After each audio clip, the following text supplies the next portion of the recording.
Hello, and hello from Autistic Radio, now sponsored by coldpack.co.uk. If you're a practitioner, a chiropractor, a physiotherapist, an osteopath who's looking for a cryotherapy solution which also has your name and details printed on the pack, then coldpack.co.uk gives profits over to Autistic Radio and Autistic Association. If you need a cold pack for another reason, to replace something as a consumer, go to coldpack.co.uk and every penny that you spend on your cold pack will come here to help what we do here at Autistic Radio. And now, the show that they are sponsoring. It's 555 and it's time for Harry to introduce the Facebook posts that he collates for us. Thanks, Jules.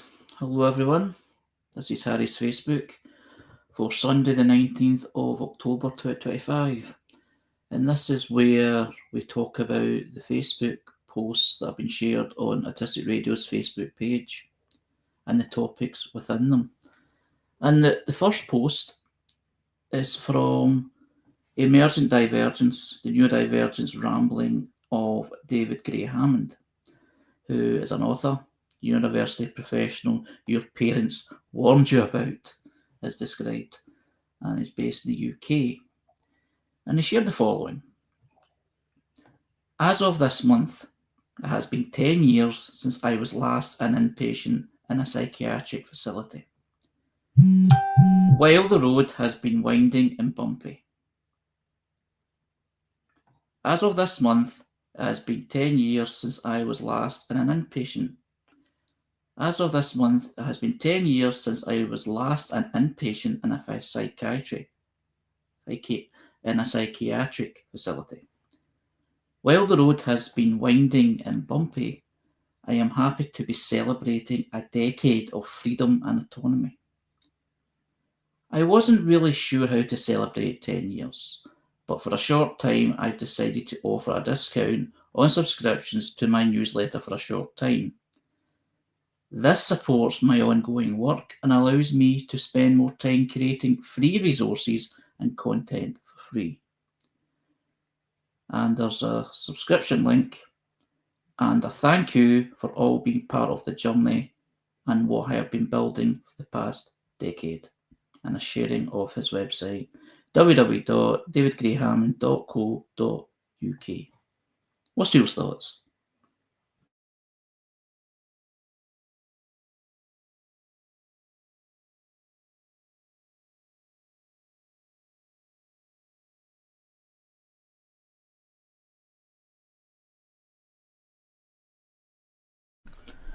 The reason that I shared this post is because David Gray Hammond has shared a lot of different important topics through his website and through the books that he's published. And what he's also done in many posts is mark milestones of certain events of his life. There was one not too long ago which was celebrating a lengthy amount of time since he last was. It was an addiction type of post. It was a post which was celebrating not being dealt with the addiction that he had, and he'd been clean or free from it for quite a number of years. And the reason I like these milestone things is I do it myself. It's just like it marks a moment of time where it feels like a success, because there's times where one day merges into another and it's a bit, well, not a bit, it's totally negative and it's totally downhearting and very difficult. And it's just to show people that progress can be made and an inspiration to others.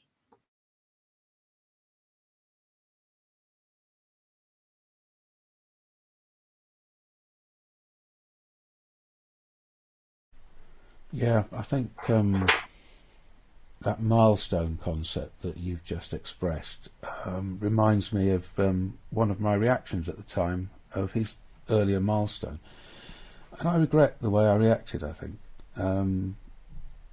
because I was very sensitive at the time myself to this kind of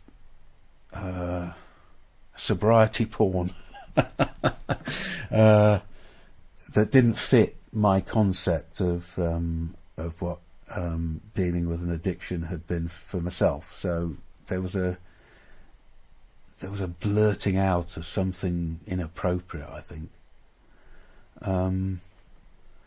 And then when you see that somebody is calmly and quietly describing an actual event here in a very calm, quiet, elegant way, it's very affecting. 10 years, a journey away from being an inpatient. That's a lovely thing to witness. I don't want to say congratulate someone on. I don't want to say, because it's all for the person's done this themselves, and they haven't done it for us to admire them for. It's lovely for us to witness what this person has done for themselves.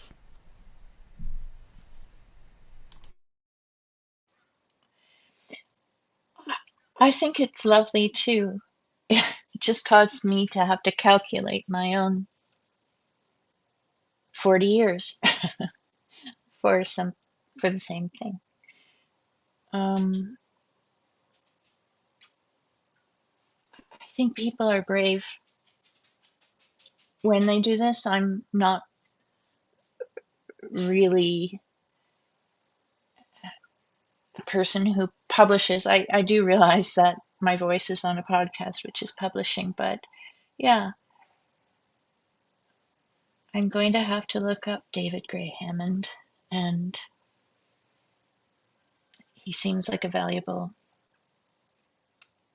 person to follow.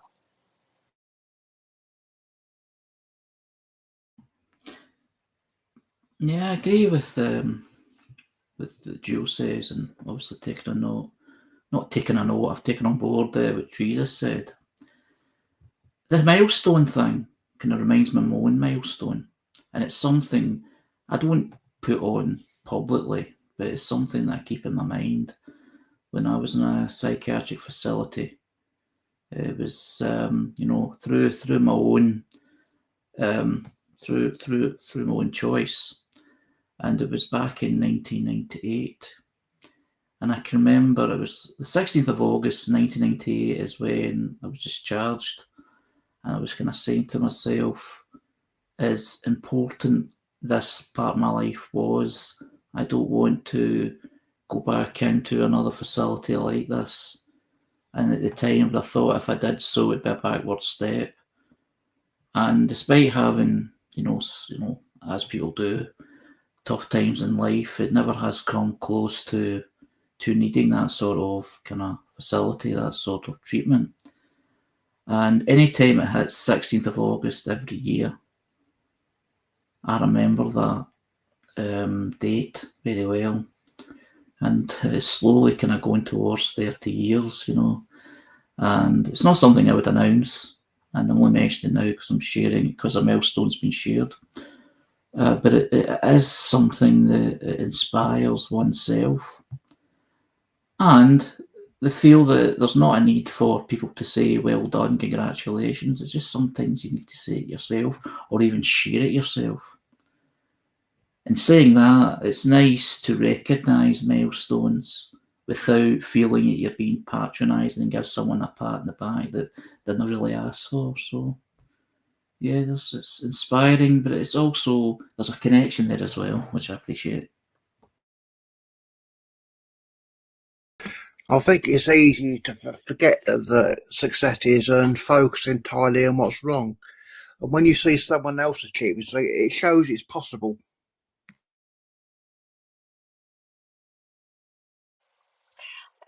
I guess I wanted to say that when I first saw this and you were reading it to us, I wondered to myself, was he misdiagnosed at the time? because we've heard stories of people being misdiagnosed. And obviously, since I was diagnosed only a year ago, and it's been 40 years since I was in, I was there for 4 months. Obviously, I was misdiagnosed at the time.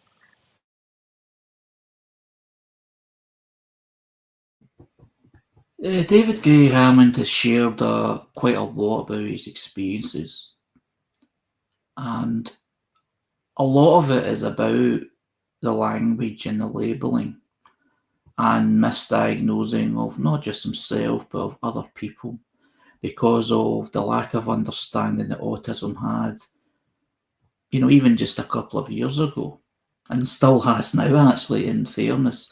But looking at the positive side, there's just been grand steps to a lot more understanding, even within the autistic community, and what autism is, and the acceptance of, by what it seems most people, of personal preference. Some people think it's a lifelong negative condition, and it suits them to feel that way. Some feel it's just a different way of being, and it suits them that way. And like myself, I went through that process where I felt differently about being autistic, throughout since I was diagnosed at 17. So, yeah, David has shared a lot about all different things, and a lot of things are quite hard-hitting and critical and important, but also, fair.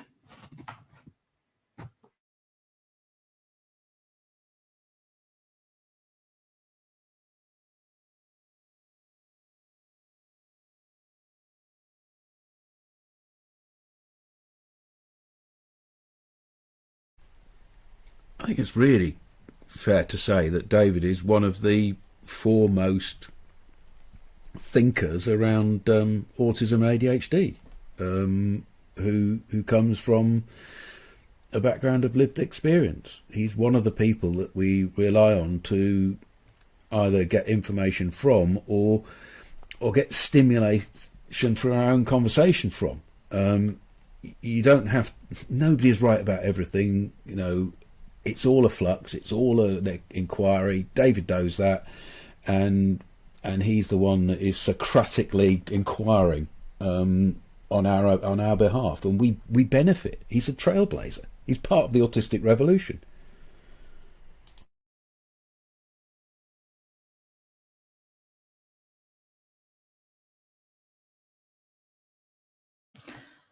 The next post is from Helen Autistic Realms. And what Helen has shared is the following. Inclusion can't come from erasure.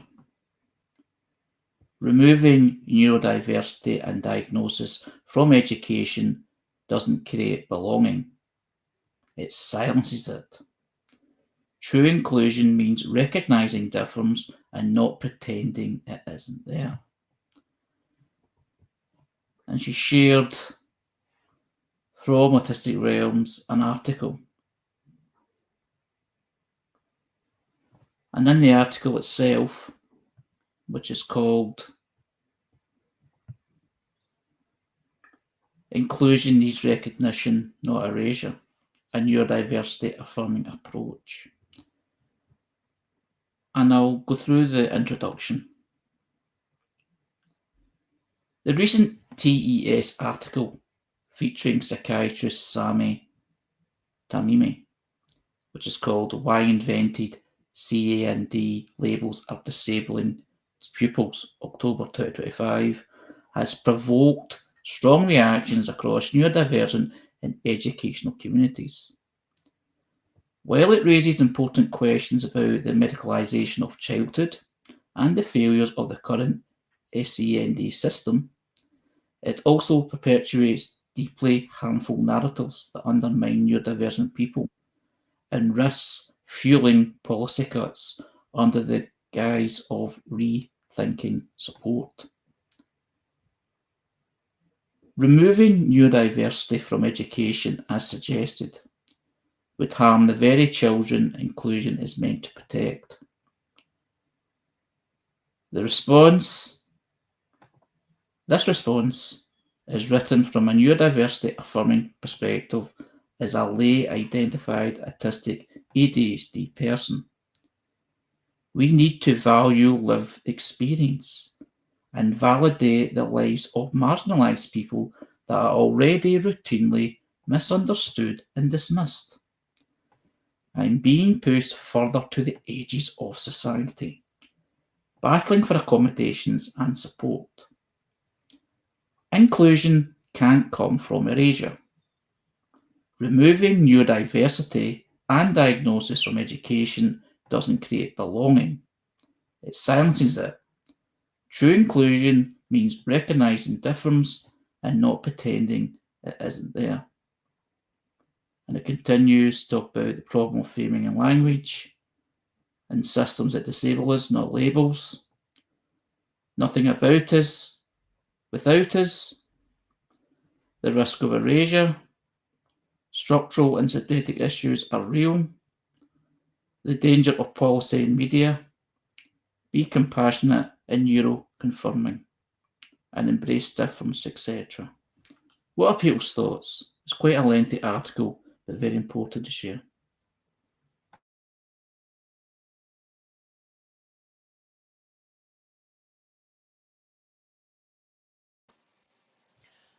I have a question rather than a thought.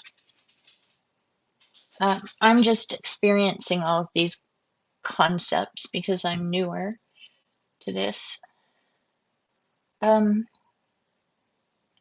Is there a risk right now for students and this concept of erasure?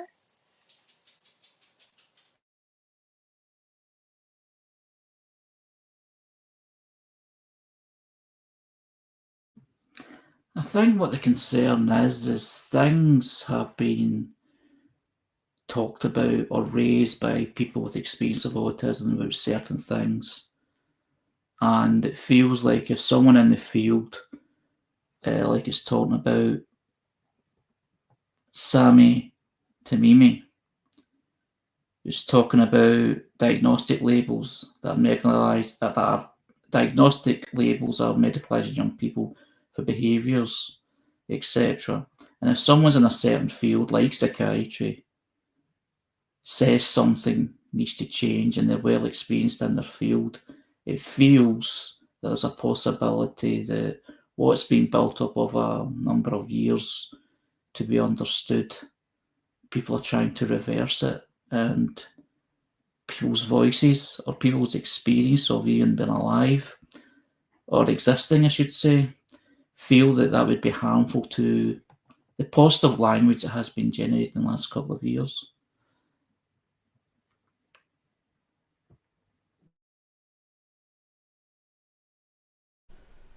I think the post is in response to a Times Educational Supplement article,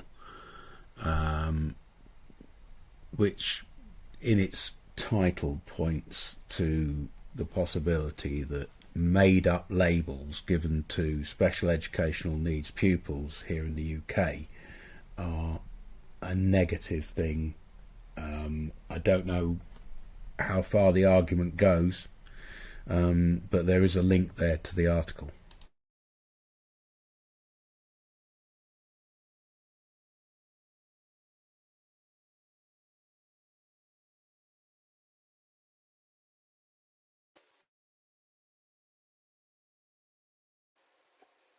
I'll have to read that. My thoughts while you were reading it to us was, depending on what age we are, we would have gone to school during a time when a certain set of thinking was in place. You know, for example, testing of a certain sort. And then there would be the case of younger people who may have benefited from I think they're called IEP, individual education plans. And then I was thinking, they are improving.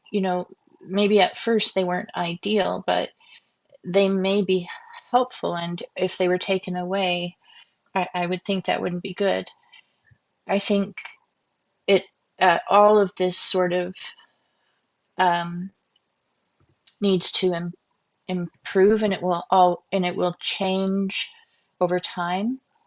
But I'll read the article. This is a very interesting post.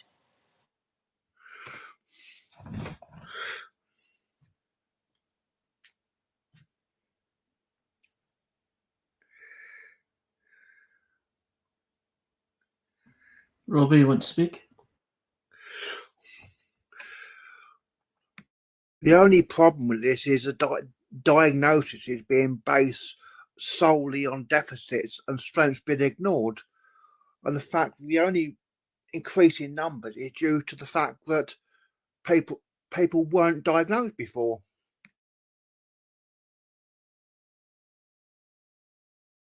Yeah, this is the politics of creating scarcity. And if we look at what the article, the full article at Autistic Realms is very interesting. I've had to skim it quickly, but I'll read the last paragraph. A truly neuro-affirming inclusive system would integrate neurodiversity education for teachers grounded in lived experience and current research. It would recognise monotropism and sensory profiles as part of a natural human diversity and not a pathology. It would provide support based on needs rather than requiring diagnostic proof of those needs. It would preserve access to diagnosis for those who seek it for self-understanding or legal protection and validate self-identification alongside. It would shift from intervention to accommodation, changing systems and environments rather than changing the people. I think that last one is very pertinent to listeners all the way around the world. Intervention means that you're changing the person. Accommodation means that you change the environment and the situation the person is to respect that person's individuality. That makes sense. And just to your point, Robbie, at least here, in the recent past, I'm thinking, actually not that recent, about 30 years ago, when my son had a diagnosis, he also at the same time in the report, it provided this, not just what he was lacking, but what his big strengths were. And I think that helped him in school. I mean, every teacher is different, and the system certainly wasn't in this ideal place at all. But, it said he had the central auditory processing disorder and was highly intelligent and had ADHD, but I think it's when they put these other measures in about his abilities, some teachers struggled with it, but they were informed that, oh, you may be surprised to know that this person is gifted, and you might not notice it because you don't know how to interpret the differences that he has.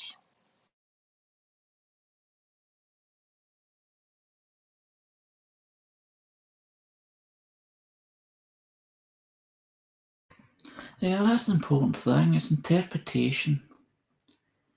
It's about, and the thing about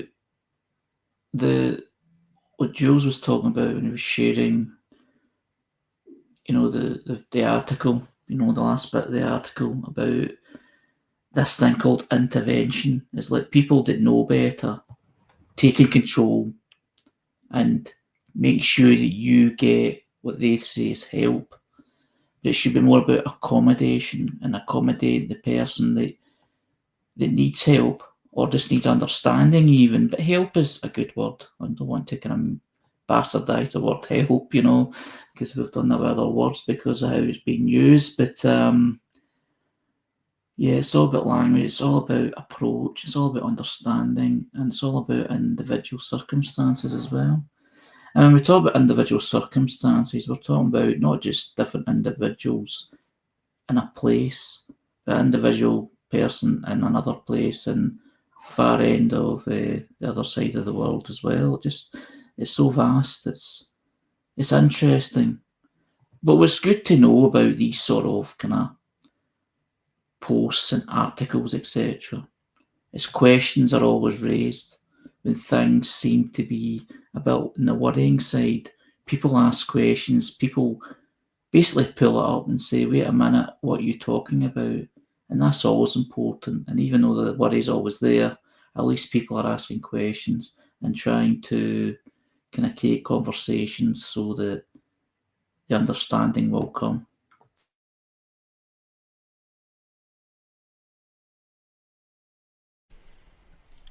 It seems to me that there are radical changes that are happening in large parts of the world, the United States, potentially Canada, and the United Kingdom, in access to services, when we now have a definition of autism, a definition of neurodiversity, a definition of ADHD that increases the number of people that are eligible for those labels, diagnoses, whatever you want, identities, has exploded in our knowledge. We now recognise so many people that our society is almost destabilised. An already dysfunctional system is under an avalanche. Some local authorities are spending more money fighting in court with lawyers to keep certain individuals from getting access to what is their right under our law, to stop them having precedence than it would cost to produce the required accommodation being asked for. The whole system is in disarray. Now, it will be necessary for people to comment like this, but it's necessary to also find radical solutions. And frankly, for most people with SEND children, it's about homeschooling and cooperatives and getting together and reinventing the school for your children, because you cannot trust the structures out there to do it. It has to be a DIY thing now. You have to find your own version. Last time you did it by building your own schools through charities to create ABA versions. This time you're going to have to do it with something that's more neuro-affirming and get away from the black and white of misused behaviourist concepts. Behaviourism is a version of a science that is very new, and it's been misapplied to autistic people. But if you have to go the other way, then you have to make it Steiner, make it something else. But you have to do it for yourselves now, because the rest of society is not on your side on this. I agree with you. One of the important things when you read the last paragraph to us was that the system needs to change. And that would be far less expensive than having individual students on individual education plans. What needs to happen is just what that last paragraph said. The training of teachers and the way the school works will be this is my comment now, would be far less expensive than having individual accommodations for individual people who are different. Now let's think back to before everybody was diagnosed. So I'm going to go all the way back 50 years to being in school. There were just as many differences in students. I can distinctly remember students who were constantly sent to the office and or all different ways of dealing with it in this other time. But they were already there. So the system needs to change, and it would be less expensive, I think.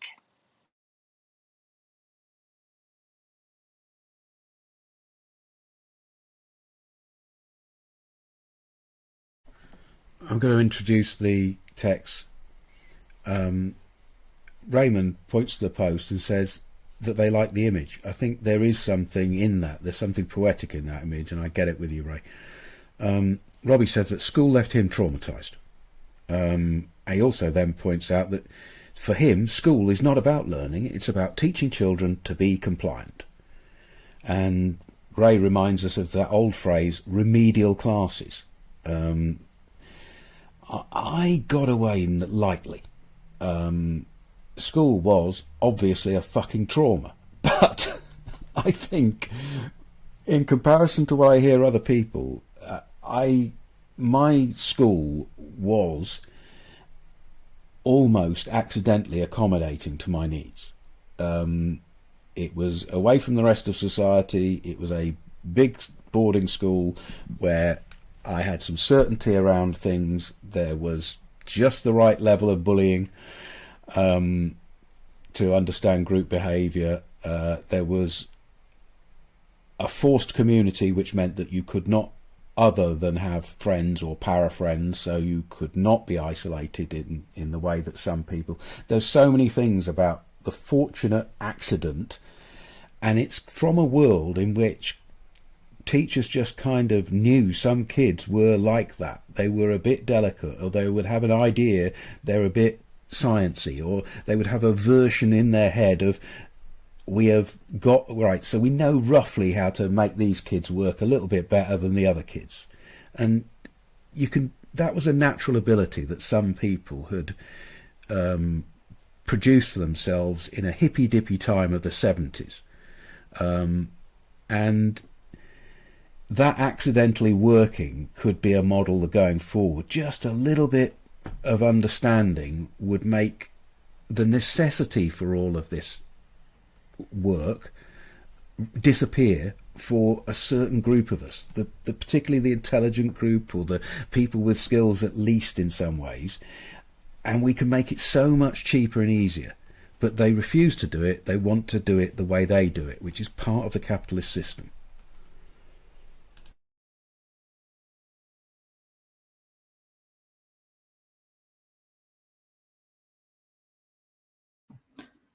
The next post is from That Spicy Autistic Femme, who's a blogger, an autistic-led neurodivergent insight with bite, unmasking, unlearning, reclaiming, late diagnosed, burnout, self-understanding, offering spicy truths, tender support, and real talk for neurodivergent folks.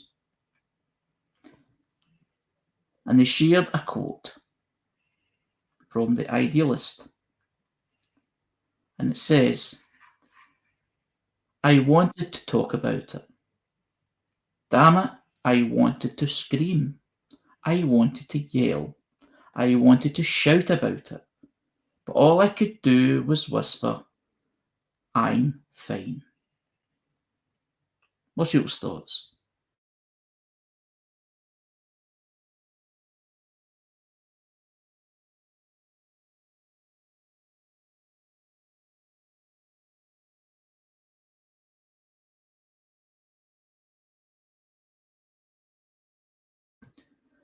The reason that I shared this is I can identify with that feeling.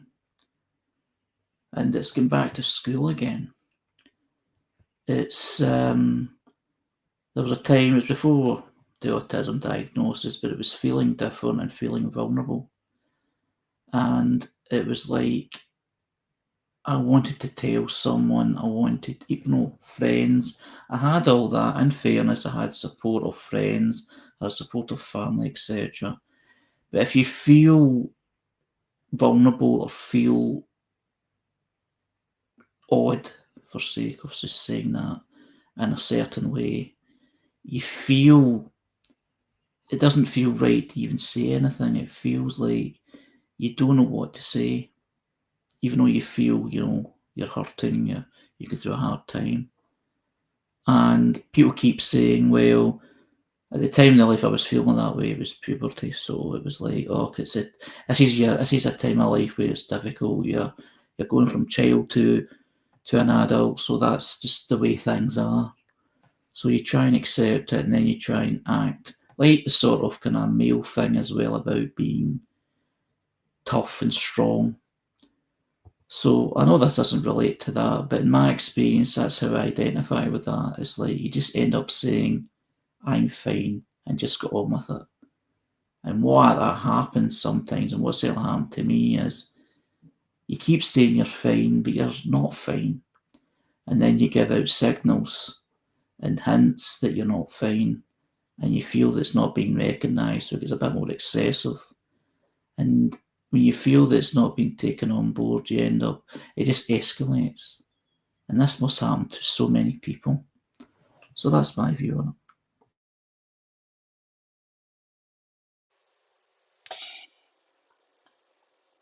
I really like this, and I've never felt this way. I can't really see, but I feel as though that person, and we've talked about this before, might be part of that generation. Like maybe a millennial or something. And we've said this before, we could learn a lot from them. Just her name, that spicy autistic femme. I just wish, but we can't wish for the past to be different.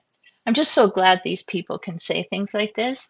She may not be able to say it, or she felt she could only whisper it, but it's closer than maybe the past, when I honestly didn't think I was fine.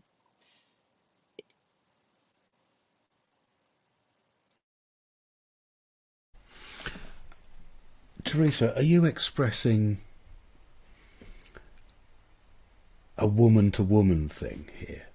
Are you, as a senior generation now, woman, admiring back this younger woman in a generation and seeing the progress that she has made in comparison to what your experience was about speaking out, and then maybe even projecting to see how yours now is so much more than somebody in your past? Have I read that right?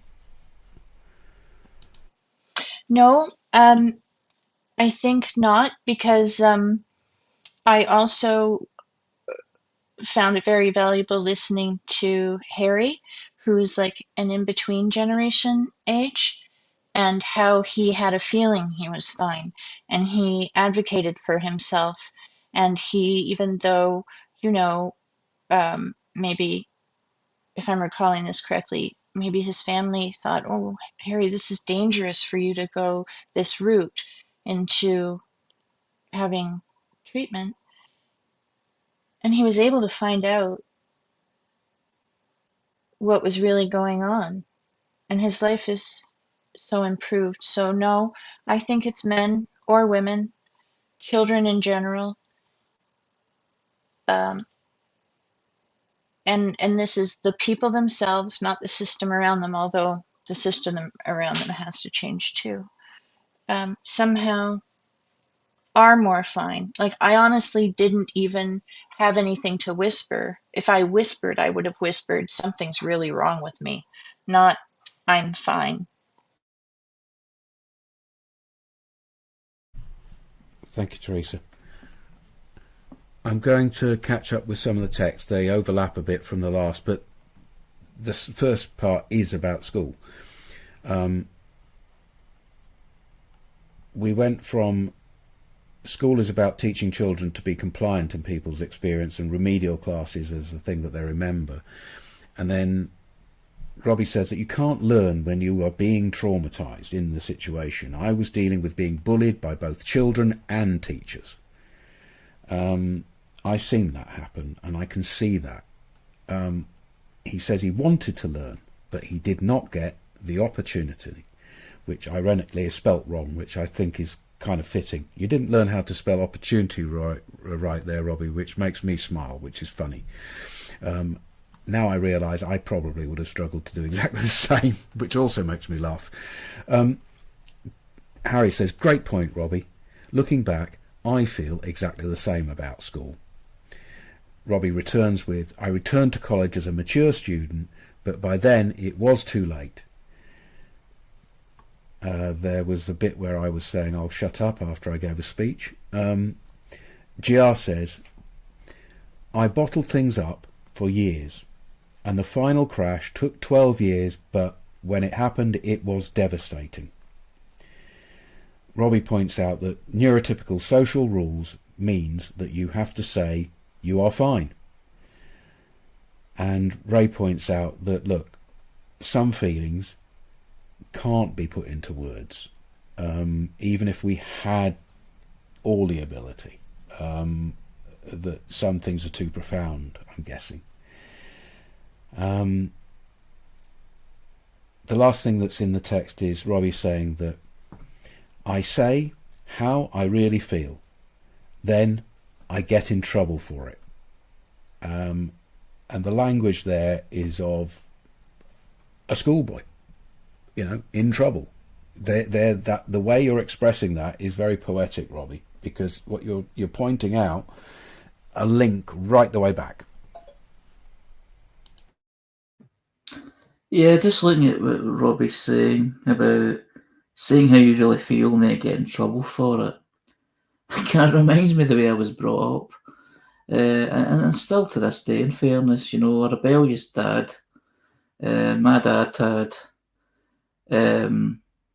different experience in school in terms, but it wasn't a great experience for him. And he's got his own story, and I won't dwell on that. But based on a lot of stuff that he's experienced, he passed it on to me. I didn't always ask for advice, but sometimes I would blurt out stuff. You're feeling kind of timid, etc. And he goes, "Don't let them get you down." And if someone says this to you, you say that to them. And sometimes I would kind of blurt these things out, this sort of kind of honesty, this sort of not swaying or anything, but just basically standing my ground. And even though I felt it was right, I was still getting wronged for, standing up for myself, particularly if it's a teacher, because they know best, of course. So, I can identify with that very well. I got into trouble quite a lot, and particularly when it was high school mostly, I wouldn't shut up. If a teacher would say something, I would need to say something back. And it would go so far, it's like, right, you're getting detention, and then you need to go to this sort of detention thing they had in my school anyway. It was at lunchtime. It's like they would take half the time of lunch, and lunch was only about 50 minutes anyway. So half of that, you had to go to a room and then basically do some sort of punishing exercise, they call it, by basically writing an essay, basically to explain why I should behave in a certain way. And it just brought back memories, and that's why it's all flowing the way it is in us now. But yeah, so true. Sometimes you say things, sometimes you're even crying for help in many ways, and it's taken the wrong way because it seems like you're challenging authority. So to identify with that, and a lot of that is my upbringing, is challenging authority. So in fairness, in the house and all that, it was like sort of both my mum and dad didn't particularly like school either, so they had this sort of kind of anti-school sort of mentality, but they were trying to obviously diffuse it in a way that didn't want to discourage their children.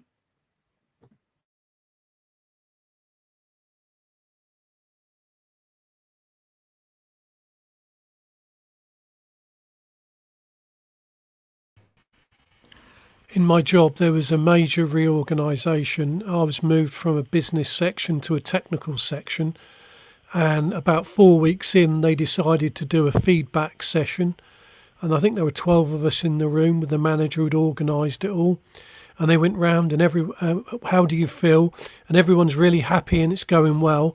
And it gets to me and I said, I just spent the last 4 weeks staring out the window. I have absolutely nothing to do. So the section you just moved me out of are now buried under work. So the best thing I think would be if I went back. And afterwards I was told that the manager said to someone, the manager was apparently incandescent, and he said, "I'll get him for that." And a year later, when I was being ferociously bullied, he was the person that had to look at the grievance I filed, 14 pages long, and he said, except for one minor paragraph, I made the whole thing up, and I had to walk away. Well, they paid me to walk away, and I still have nightmares a couple of times a month about the situation that I was in there.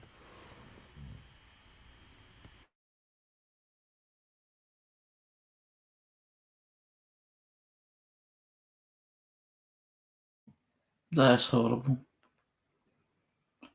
And sadly, it sounds so. Of course, you're saying the truth, but what I'm saying is, it sounds so real. It's like, even if you're honest and you're being honest, you're being polite, you're not trying to be a nuisance, you're not trying to defy anything. If you're just speaking through the heart and speaking, doing the right thing in your head, it's like you get punished for it because you're challenging an authority. And depending who the authority is and how their personality is, it can end quite badly for you. And it could even turn into what was just been described as bullying, intimidation. It really frustrates me how this happens. And from stories I'm hearing, it happens far too often. And not just that, as GR says, there's obviously an after effect and a trauma effect well long after it actually has happened.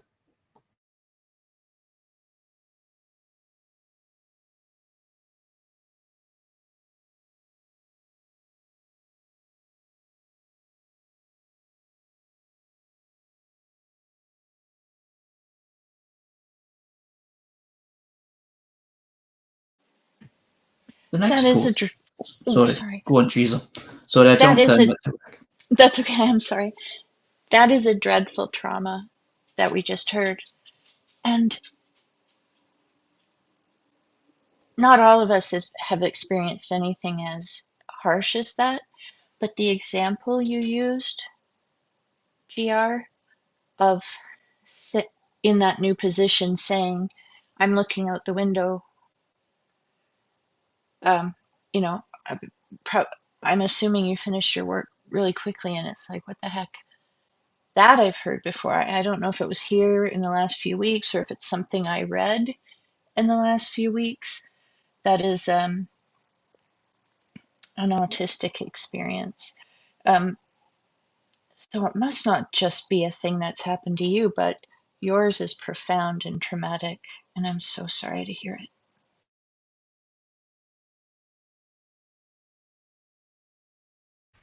Yeah, bullied at school, bullied in jobs, not all of them, but some of them. And one of the things I hate is when people say, what doesn't kill you makes you stronger, because, as I've said in the past, I was literally broken. And every time I was broken, I put myself back together. And it just got to the point where the pieces don't fit together very well, and there's not a lot left of who I was.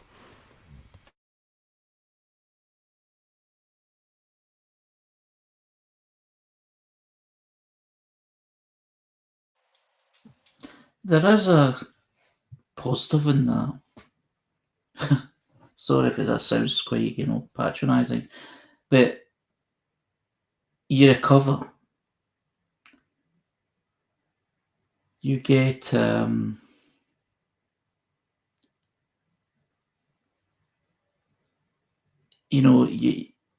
you come back from the awful situations you've been in, and it's just that description you said. I don't know the exact words because I'm kind of heaving on a bit, but basically, as you put yourself back together, after the bad experience in school and in some jobs, but you get yourself back together.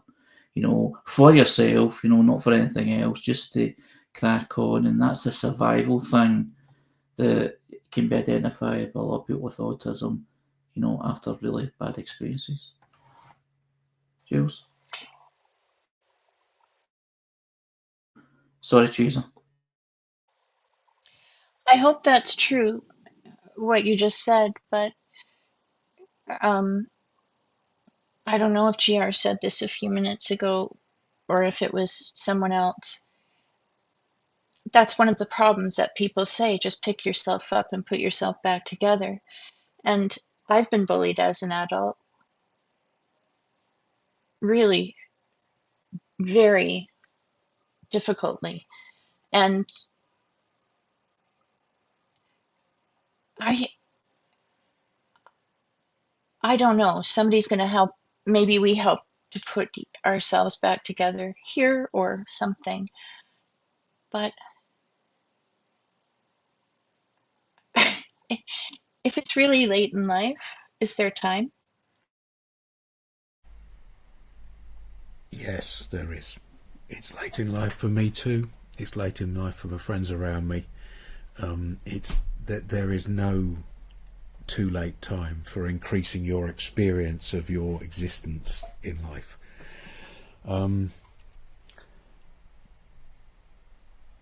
What GR says is profound. He says that the idea that what does not kill you makes you stronger is a falsehood. And there are plenty of studies now that actually represent that autistic people, more than the general population, but the general population themselves, accumulate damage and hurt more than they accumulate mental resilience when they are experiencing bullying and trauma that comes with it. It is a negative reinforcement situation that is exaggerated beyond the experience in the heads of the people that are experiencing it, to make it a rollerball effect that takes them over. It is not a matter, that is not resilience. The path to resilience is nothing to do with magical thinking about somehow being beaten up will help you. But you can create resilience, and it comes from other ways. And the brain is a very plastic organ, a muscle that we can develop ourselves by our own thinking and by our own experience of life. So can we? Yes, that's just what I want to say.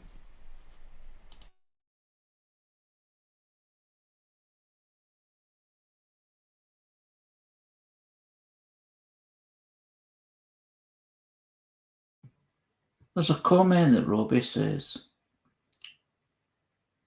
and I kind of feel it myself. Not that I want to make it about me, but just that I can identify with it. I have a lifelong fear of people in authority. And I think that's very profound for so many people in the autistic community, and even the whole community in general, because of the way that some authorities behave and the experiences of people and how they're affected lifelong, long after actual action or experience hasn't taken place.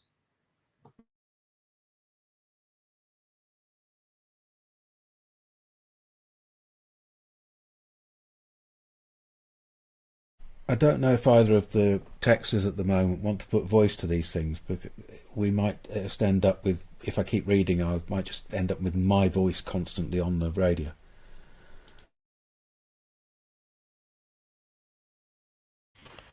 Respect has to be earned, and there are people where I worked. I mean, I had some great managers and bosses, but I had a lot of bad ones. And what I said in my text there was because one of the managers and it was just literally just like poking holes through tissue paper with what they were coming up with.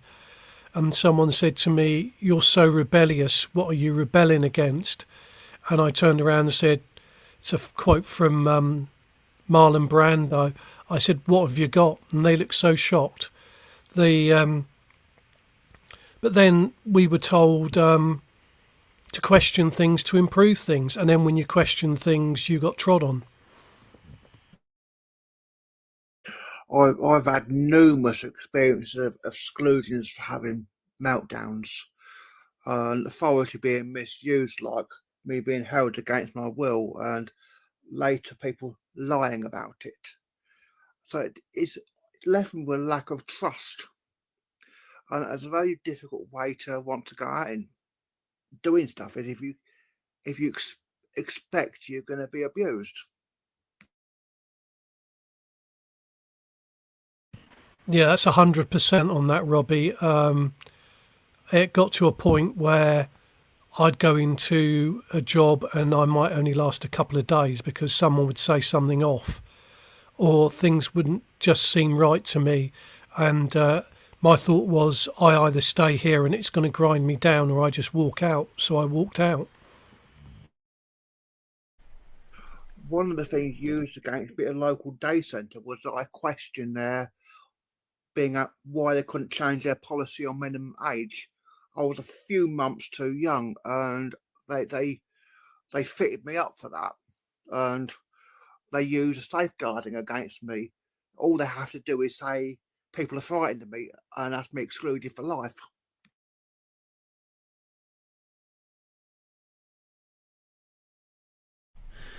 GR, I respect what you did, you know, and I also respect, as you're saying it, that you're on the rebellious end of humankind, the person that says this is mad, the person that says the emperor has new clothes. I'm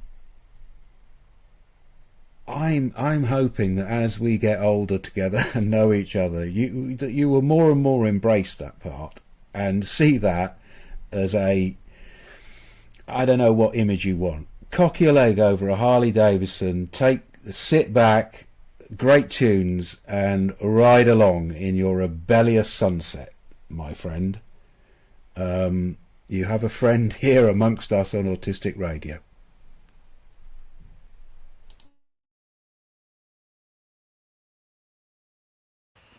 Thank you. It must be the Rolling Stones. Yeah, that was a life-changing moment discovering them, and but I was 15, so I was a teenager, and that's where it sort of started. I was also in the Air Cadets up until when I was 14, but I was bullied there by a guy, and I walked away from that. And you put faith in some things, and then when that faith is eroded, you just can't go back. So you have to find your own way forwards.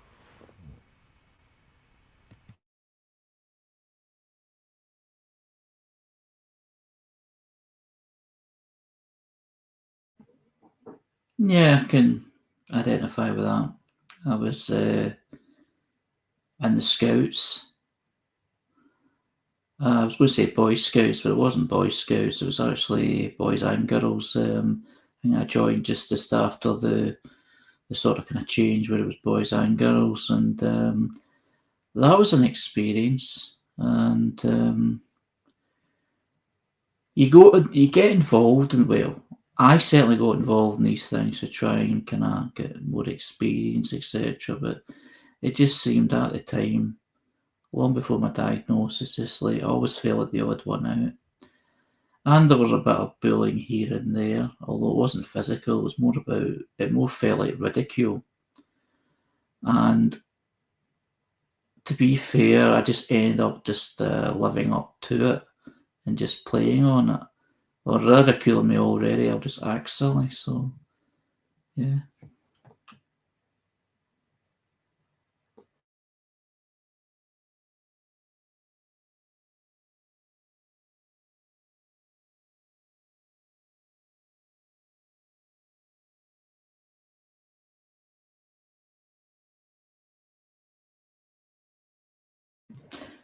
Well, thanks everyone for the conversation, the discussion tonight.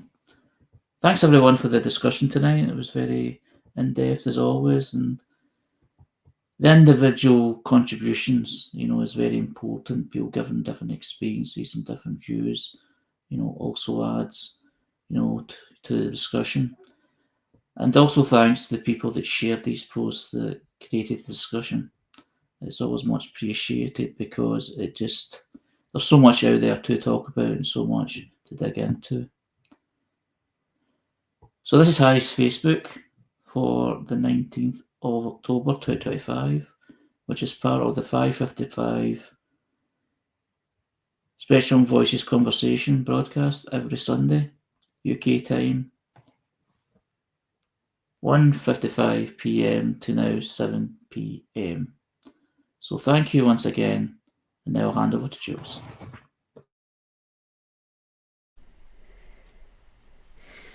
Hello, and thank you for coming back to part 2 of Harry's Facebook Spectrum Voices programme that we record at 5:55 every Sunday. Thank you to the sponsor, coldpack.co.uk. If you're a practitioner in the market for a cold pack that does the best for your patient, but also advertises your practice with printing directly on the pack, then visit coldpack.co.uk and we will benefit here at the charity from your purchase. If you're an end user that needs a replacement cold pack for your sporting injury or your back pain, use the site coldpack.co.uk and we receive everything that you spend on the site. Part 2 of Harry's Facebook starts now.